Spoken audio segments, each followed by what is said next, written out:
inyo ang Radyo Sierra Madre, Tinig ng Rebolusyong Pilipino.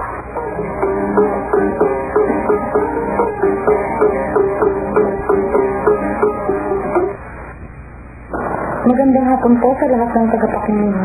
Inihahatid namin sa inyong programa ng Radyo Sierra Madre sa okasyon ng ika-22 anibersaryo ng Bagong Muslim Bayan. Kinagagalak po namin makapanayan si Ginoong Gregorio Rosal, ang tagapagsalita ng Military Glory Command. Ang Military Glory Command ay ang pangrehiyong command ng Bagong Muslim Bayan sa Timog Kadagalugan. Roger, maaari po bang batiin natin ang mga tagapakinig? Isang mga revolusyonaryong hapon po sa inyong lahat, sa lahat ng mga kasalukuyang nakikinig sa Radyo Sierra Madre. At higit sa lahat, sa mga mandirigma at commander ng Bagong Muslim Bayan sa pagdiriwang na ito ng ika-22 taon ng pagkakatatag. At sa lahat ng sambayan ng Pilipinong nakikinig sa kasalukuyan. Ikinagagala ko rin po maging panauhi ng Radyo Sierra Madre at muling makasama kayo sa Himapawid. Sa okasyon ng ika-22 anibersaryo ng Bagong Muslim Bayan, ang isang napakainang na sagutin ng Bagong Muslim Bayan ay ang pinapangalanggakan o kinakalat ng Rehining Aquino at ng Armed Forces of the Philippines na kaya nila o kayang-kaya nilang pabagsakin at lipulin ang Bagong Muslim Bayan bago matapos ang termino ng Rehining Aquino. Ano ang tingin dito, Roger? Totoo yan na hanggang ngayon, hindi pa binibitawan ng gobyernong Aquino at ng mercenaryong sandatang lakas ang kanilang linya na sa loob ng bago matapos ang termino ni Miss Aquino sa 1992 ay kanilang lilipulin ang buong revolusyonaryong kilusan. Subalit, tulad ng palagi nating binabanggit, imposibleng magawa ito ng kasalukuyang reaksyonaryong sandatang lakas ng Pilipinas sa maraming kadahilanan. Unang-una,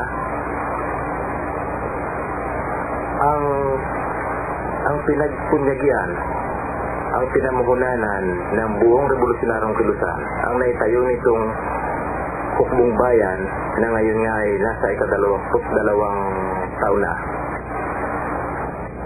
Ang pinagsimulan nitong ilang mandirigma na ngayon ay umabot na sa buong Pilipinas at ang mga nilulunsad nitong iba't ibang pagkilos, iba't ibang mga taktikal na ofensiba, ang pagsuporta ng mga mamamayan dito ay hindi na maaaring maigupo ng kasalukuyang rehimen. Roger, noong nakaraang taon, halos umabot na sa pinakamatindi ang krisis na dinaranas ng mamamayang Pilipino. Magmula ng Oktubre ay sunod-sunod ang krisis na pumalo sa mamamayan. O paano ito tinugunan ng Rehining Aquino at ano naman ang inihaharap na alternatibo ng revolusyonaryong kilusan? Tama, pinatunayan ng kulang-kulang na 6 na taong pananatili sa kapangyarihan ng Miss Aquino na sadyang wala itong kakayahang lutasin ang suliranin ng sambayan ng Pilipino. Lahat ng inialok niyang kalutasan ay walang nangyari at ngayon nga ang kanilang inialok na namang kalutasan ng maraming suliranin ng sambayan ng Pilipino ay ang eleksyon. Subalit tulad ng karanasan ng mga mamamayan, mula pa noong mausong eleksyon sa Pilipinas, hindi naman nakalulutas ang anumang suliranin ng mamamayan ang eleksyon. Samantalang sa kabilang banda, simula nung itatag ang Bagong Muslim Bayan, nilinaw na nito na ang dala nitong kalutasan ay ang pagbabago ng sistema. Pagbabago ng sistema ng pamahalaan, gawing isang pambansa at demokratiko ang gobyerno na kung saan ay malaya ito sa pananakop ng alinmang dayuhan at ang gobyerno ay bubuin ng kinatawa ng iba't ibang mga sektor na iba't ibang mga sektor na mga pinakamalalaking sektor ng ating bayan, na ito ay magagawa lamang sa pamamagitan ng paglulunsad ng isang sandatahang pakikibaka. Paano naman hinaharap ng hukbong bayan ang kasalukuyang lakas o armas pandigma ng ASP? Ang isang digmaan ay hindi pinagpapasiyahan ng mga kagamitan. Bagamat totoo na napakahalaga ng mahuhusay na kasangkapan, napakahalaga ng matataas na klaseng armas, ng mga aeroplano, ng mga tangke, ng mga malalaking barkong pandigma, ng mga helicopter. Subalit, ang pinakamapagpasya sa isang digmaan ay ang taong hahawak nito at ang paglahok at pagsuporta ng mamamayan.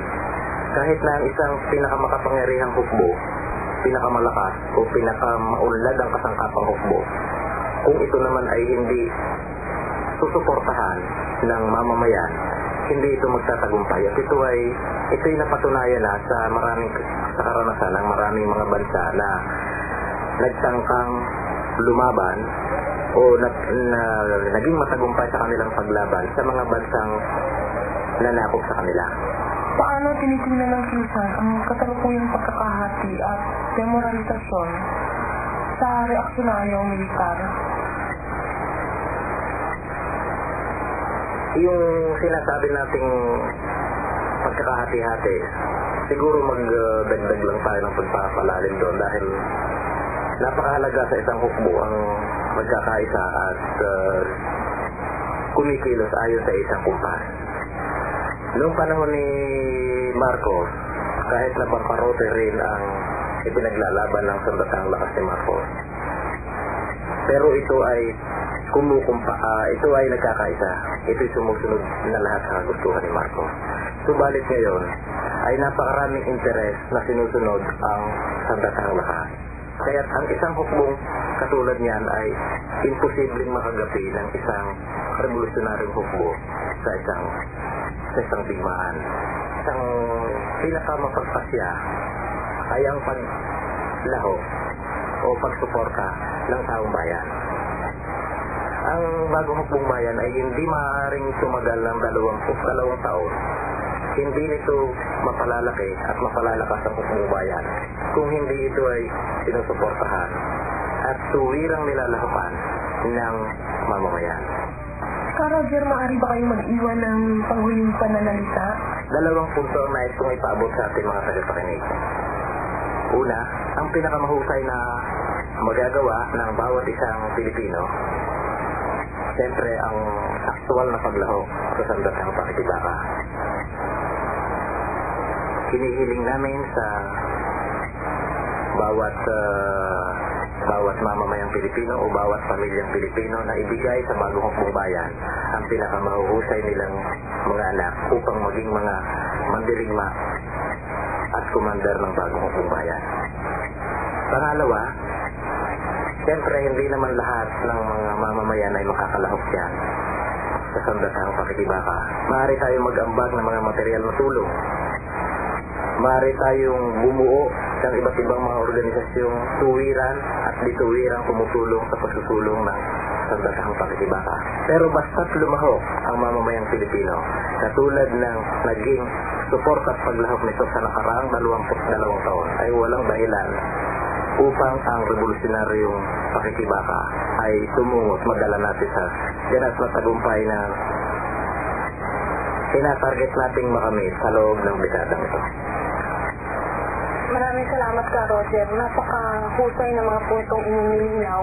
Maraming salamat din sa pagpapaunlak ninyo sa Radyo Sierra Madre na makapanayam kayo para sa ika-22 anibersaryo ng bagong hukbong bayan.